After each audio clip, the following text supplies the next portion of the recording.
கரை படத்தோட ரிவ்யூவை தான் இந்த வீடியோவில் நம்ம பார்க்க போகிறோம். இந்த படத்தை பற்றி நான் ஏன் இவ்வளோ லேட்டாக பேசுகிறேன்னா, படத்தை நான் நேற்று தான் பார்த்துருந்தேன். அதனால தான் ரிவ்யூ கொஞ்சம் லேட்டாக வருது. இந்த படம் எனக்கு எப்படி இருந்துச்சுன்னு கேட்டிங்கன்னா, எனக்கு இந்த படம் நல்லாவே ஒர்க் ஆகிருந்தது. இந்த படத்தோட பாசிட்டிவ்ஸ்லேருந்தே ஸ்டார்ட் பண்ணுவோம். இந்த படத்தோட பாசிட்டிவ்ஸ்னால் ஃபஸ்ட்டு நம்ம தனுஷ் அவர்கள்லேருந்து ஆரம்பிக்கணும். அவரோட பர்ஃபார்மன்ஸாக இருக்கட்டும், எனக்கு தெரிஞ்ச வரைக்கும் தமிழ் சினிமாலே ஒரு பெரிய ஹீரோ அந்த மாதிரி டிஃப்ரெண்ட்டான ஸ்கிரிப்ட் சூஸ் பண்ணுறவர்னா இவர் தான். இவர் இதே மாதிரி நல்ல நல்ல ஸ்கிரிப்டெல்லாம் சூஸ் பண்ணி நல்ல பர்ஃபார்மன்ஸே கொடுத்தா நல்லாவே இருக்கும். இந்த படம்லேயும் இவரோட பர்ஃபார்மன்ஸ் பயங்கர ஸ்டாண்ட் அவுட்டாக இருந்துச்சு. இவரை தாண்டி சுராஜ் அவர்கள், கே.எஸ். ரவிக்குமார், ஜெயராம்னு சொல்லிட்டு எல்லாருமே நல்ல பர்ஃபார்மன்ஸ் கொடுத்துருந்தாங்க. இதை தாண்டி இந்த படத்தோட பாசிட்டிவ் எப்படின்னு கேட்டிங்கன்னா, இந்த படத்தோட டைரக்டர் விக்னேஷ் ராஜா.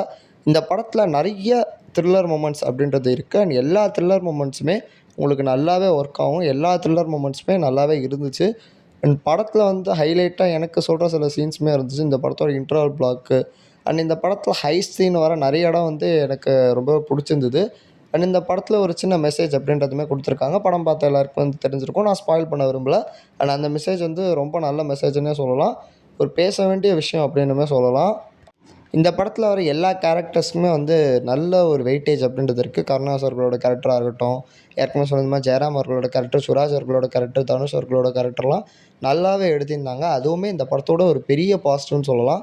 இதை தாண்டி ஜிவி பிரகாஷ் பற்றி அவர் இந்த படத்தில் ஒரு மியூசிக் போட்டிருக்காரு. அதை பற்றி பேசணுன்னா, இந்த படத்துக்கு அவர் போட்டிருக்க மியூசிக் அப்படின்றது நல்லாவே தான் இருக்குது. இந்த மியூசிக் இந்த படத்துக்கு நல்லா சூட்டாக இருந்தது.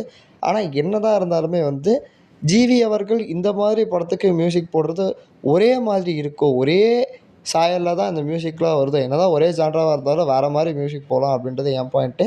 வீரதீர சூரன் இந்த படம் இதை தாண்டி இந்த ஜான்ராவில் போட்ட எல்லா படத்துக்கும் ஆல்மோஸ்ட் சிமிலர் மியூசிக் தான் போட்டிருக்காரு.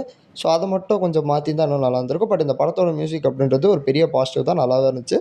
இதை தாண்டி இந்த படத்தோட சினிமாட்டோகிராஃபி தேனி ஈஸ்வர் இந்த படத்தில் ஒரு எக்ஸலண்ட்டான சினிமாட்டோகிராஃபியே பண்ணியிருக்காரு. இதை ஒரு 90s பீரியடில் நடக்கிற ரூரல் ட்ராமா, அதை பக்காவாக நம்மளுக்கு விஷுவலாக காட்டியிருக்காங்க.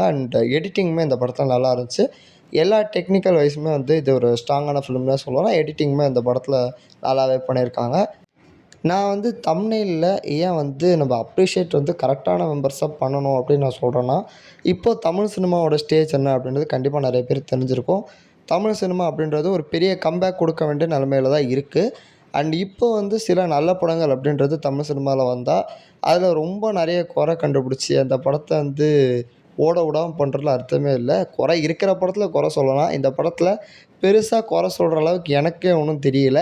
இந்த படத்தையும் குறை சொல்லி ஓட விடாமல் பண்ணால் அது எப்படி அப்படின்றது எனக்கு தெரியல. இந்த படத்தை கண்டிப்பாக போய் எல்லாம் தியேட்டரில் பாருங்கள். இதை தாண்டி நான் இன்னொரு படத்தை பற்றி பேசலான்னு இருந்தேன். நீலீரா அப்படின்னு சொல்லிட்டு ஏப்ரல் மாதத்தில் ஒரு படம் ரிலீஸ் ஆச்சு. நான் அந்த படத்தை ரொம்ப லேட்டாக தான் பார்த்தேன். எனக்கு அந்த படம் ரொம்ப பிடிச்சிருந்தது. 1.5 மணி நேரம் தான் படம். ஒரு நல்ல த்ரில்லர் அப்படின்னு சொல்லலாம். ஆனால் யாருமே அந்த படத்தை மதிக்கலை. அந்த படம் ஒரு ஃபென்டாஸ்டிக்கான ஃபிலிம்.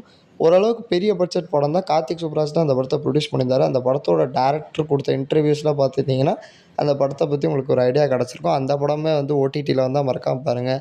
ஸோ அந்த மாதிரி நல்ல படங்கள்லாம் அப்ரிஷியேட் பண்ணுங்கள். அதை விட்டுட்டு கான்ட்ரவர்சிஸ் கிளம்புற படம் தேவையில்லாமல் எதுக்கு ஹைப்பாகணுன்னு இல்லாமல் சில படத்துலாம் ஹைப்பாக இப்போ இந்த TN 2026 ஹைப்பான மாதிரி அந்த மாதிரிலாம் பண்ணாமல் நல்ல படங்களை அப்ரிஷியேட் பண்ணுங்கள்.